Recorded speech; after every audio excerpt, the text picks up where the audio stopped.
sekalian, Nabi mengatakan, Inna lillahi ma akhadha wa lahu ma a'ta wa inna likulli syai'in indallahi ila ajalin musamma faltasbir wal tahtasib.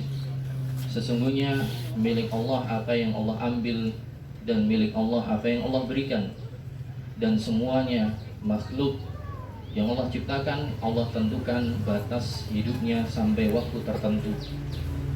Dan bersabarlah atas musibah yang menimpamu, dan berharaplah pahala dari musibah kematian saudaramu. Bapak Ibu sekalian yang dimuliakan oleh Allah Subhanahu wa taala, di sini mohon maaf saya berdiri menyampaikan perwakilan dari keluarga, dan mohon maaf belum bisa menyampaikan dengan bahasa Jawa. Saya menyampaikan dengan bahasa Indonesia. Semoga bisa dipahami dan dimaklumi.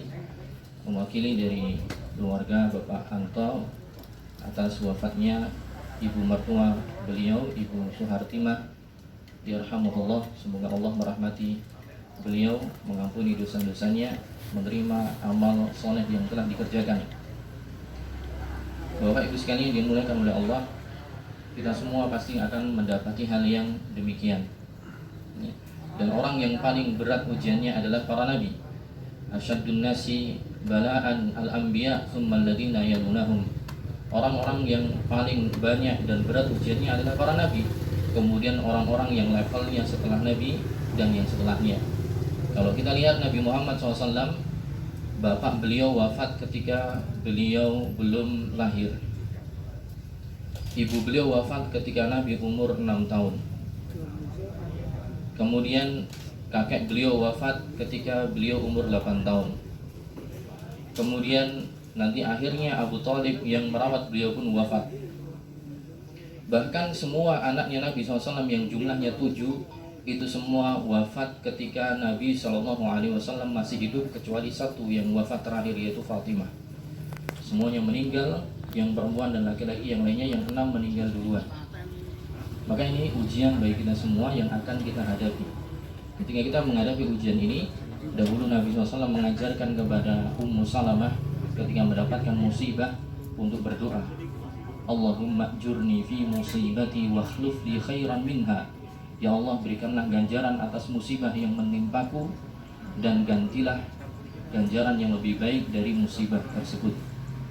Maka kita dituntut untuk bersabar, tidak boleh untuk bersedih berlebihan. Bersedih boleh, menangis boleh, tapi tidak boleh berlebihan. Bahkan Nabi SAW ketika anak beliau Ibrahim wafat, Nabi juga mengatakan, Innal aina la tadma' wal qalbu la yahzan wa la naqulu illa bima yurdi rabbana. Sesungguhnya mata ini berlinang air mata, hati ini juga sedih, tapi kita tidak boleh menyampaikan perkataan statement kecuali harus sesuai menghadirkan ridho Allah Subhanahu wa ta'ala.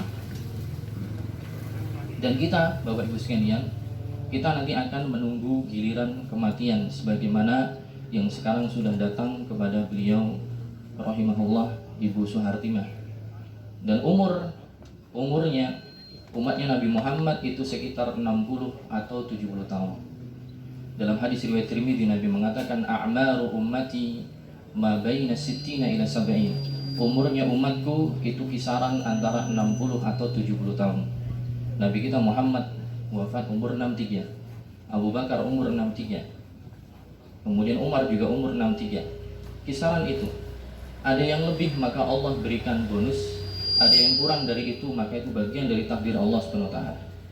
Maka kita di sini mengambil ibrah dan pelajaran dari kematian, bukan kemudian bersenda gurau, bertawa ria atas musibah yang ditimpa oleh orang lain. Kita mengambil pelajaran dari itu. Kita semakin hari berjalan mendekati ajal kita. Al-Hasan Al-Basri mengatakan, ya bani Adam, kullukum ya bani Adam, wahai anak Adam, sesungguhnya setiap dari kalian itu adalah mayyit. Idza dhahaba yaumukum dhahaba ba'dukum. Kalau semakin hari kalian menghabiskan waktu demi waktu, hari demi hari berlalu, maka kalian semakin lama jatah hidupnya semakin habis. Maka Bapak Ibu sekalian, di sini saya menjadi wakil dari keluarga Bapak Anto, mewakili Ibu Suhartimah rahimahullah untuk memintakan maaf jika memang beliau punya kesalahan di masa hidupnya. Karena kesalahan yang terjadi antara sesama hamba, sesama manusia itu tidak bisa dihalalkan kecuali harus minta kepada orang yang mungkin dahulu pernah terzalimi. Nabi mengatakan, "Man kana indahu mazlamatun li akhihi falyatahallalhu al-yawm qabla an la yanfa'a dinarun wala dirham." Barang siapa yang mempunyai kezaliman kepada saudaranya, maka hendaknya dihalalkan hari ini juga, sebelum datang nanti satu hari di mana dirham dan dinar tidak bermanfaat lagi. Beliau sudah wafat, tapi masih punya ahli waris yang bisa memohonkan maaf jika ada orang-orang yang dulu mungkin pernah tersakiti. Maka kita meminta keridhaan ibu bapak sekalian yang mungkin dulu pernah bergaul dan bermuamalah dengan almarhumah, jika masih ada ganjalan dalam hati, dulu kekeliruan yang mungkin pernah dilakukan, mohon diikhlaskan dan dimaafkan. Kemudian sekali lagi permasalahan yang lain seperti permasalahan hutang. Misalnya kalau memang ada tanggungan yang belum ditunaikan, hutang yang belum dibayarkan, silahkan menghubungi ahli warisnya. Dalam hadis Nabi SAW, Nabi mengatakan, "Nafsul mu'mini mu'allaqatun bidaini hatta yuqda." Jiwa seorang mukmin akan senantiasa terkait dengan hutangnya sampai hutang itu dibayarkan. Maka bagi yang punya dulu pernah mungkin punya piutang kepada almarhumah dan belum dibayarkan, silahkan menghubunginya. Bapak Ibu sekalian dimuliakan oleh Allah Subhanahu wa taala, mungkin sedikit juga akan kita tambahkan beberapa sikap berkenaan dengan penyelenggaraan jenazah sesuai dengan apa yang dituntunkan oleh agama kita. Karena kita dituntut untuk mengikuti Nabi kita Muhammad SAW dalam penyelenggaraannya. Karena ini bagian dari ibadah. Allah berfirman, "Wa ma ataakumur rasulu fakhudhuh wa ma nahakum anhu fantahu." Dan apa yang didatangkan oleh Rasul kalian maka ambillah, dan apa yang dilarangnya maka berhentilah. Allah juga mengatakan, "In kuntum tuhibbunallah fattabi'uni yuhibbukumullah." Jika kalian mencintai Allah maka ikutilah Nabi Muhammad SAW, maka Allah akan mencintai kalian. Dalam hadis juga Nabi mengatakan, "Alaikum bisunnati wa sunnatil khulafa'ir rasyidin al-mahdiyyin." Wajib bagi kalian mengikuti tuntunan Nabi Muhammad SAW dan para khulafa ar-rasyidin al-mahdiyyin. Mungkin mohon maaf sebelumnya, ini sebagai sharing juga sebagai masukan agar ke depan dalam penyelenggaraan jenazah bisa sesuai dengan tuntunan Islam. Walaupun mungkin beberapa kebiasaan yang masih ada di masyarakat masih ada, tapi ini perlu saya sampaikan juga perwakilan dari keluarga agar ke depan lebih baik. Yaitu mungkin nanti sikap ke depan mungkin akan didapati masyarakat melihat keluarga Pak Anto misalnya, nanti setelah ibu dikuburkan, kenapa kok misalnya tidak ada kumpul-kumpul di hari kesekian untuk mendoakan ibu beliau. Karena memang setelah kita lihat dalam literatur Islam, dalam hadis dan dalam penjelasan ulama, memang tidak ada yang demikian, mendoakan di hari kesekian, mendoakan di hari kesekian. Padahal Nabi SAW punya anak jumlahnya 6, semua wafat ketika Nabi masih hidup. Nabi SAW punya istri Khadijah, punya paman Hamzah yang wafat ketika beliau masih hidup. Tapi ternyata tidak dapati yang model demikian. Dan bukan berarti kita melarang berdoa. Silahkan tetap berdoa, mendoakan mayit, dan ulama berijma, berkonsensus bahwa sedekah dan juga doa itu adalah dua hal yang sampai kepada mayit. Cuman ditetapkan di hari kesekian dan kesekian ternyata memang tidak ditemukan dalam tuntunan Nabi kita. Mungkin ini nanti yang ke depan bisa memahami mungkin keputusan keluarga. Jika ada demikian, mohon dipahami dengan baik dan mohon ditoleransi dengan baik. Karena dalam kaidah fikih dikatakan, ma tawaffara sababuhu fi ahdin nabi wa lam yaf'alhu fal masyru'u minhu tarku. Suatu hal, amalan yang di zaman Nabi ada, motivasinya ada, tujuannya ada, pendorongnya ada, kok di zaman itu Nabi tidak melakukan, maka berarti di zaman sekarang kalau itu dilakukan sejatinya harus ditinggalkan. Kemudian Bapak Ibu sekalian juga sedikit berkenaan nanti dengan penguburan jenazah, untuk sampai ke kuburan itu hanya khusus untuk yang laki-laki saja.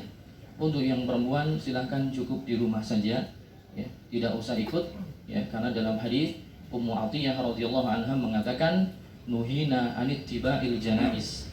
Kami dulu dilarang para perempuan untuk ikut mengikuti mayit sampai ke kuburan. Sebagian ulama ada yang mengatakan sampai derajatnya haram, sebagian yang lain mengatakan minimal derajatnya makruh. Jadi doakan saja, doa Anda akan sampai, tidak usah ikut sampai kuburan, cukup yang laki-laki saja yang sampai ke kuburan. Ini bagian dari mengikuti tuntunan Nabi SAW. Kemudian perkara yang lain, ya, berkenaan nanti dengan penguburan, yang biasanya mungkin di kalangan masyarakat setelah dikubur kemudian atau sebelumnya ada adzan dan iqamah sebelum penguburan.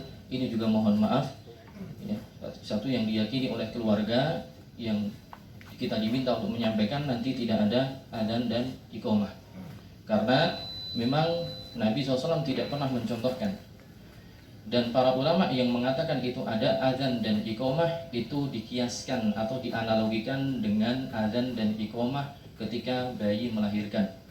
Dan Ibnu Hajar Al-Haytami, salah satu ulama di mazhab Syafi'i sendiri, mengatakan hal yang demikian merupakan perkara yang baru yang memang tidak ada argumennya yang kuat. Jadi ini mungkin nanti yang bisa jenengan dapati, kok kenapa nggak ada adzan dan iqamah? Argumen yang dipilih adalah memang karena Nabi tidak memberikan tuntunan.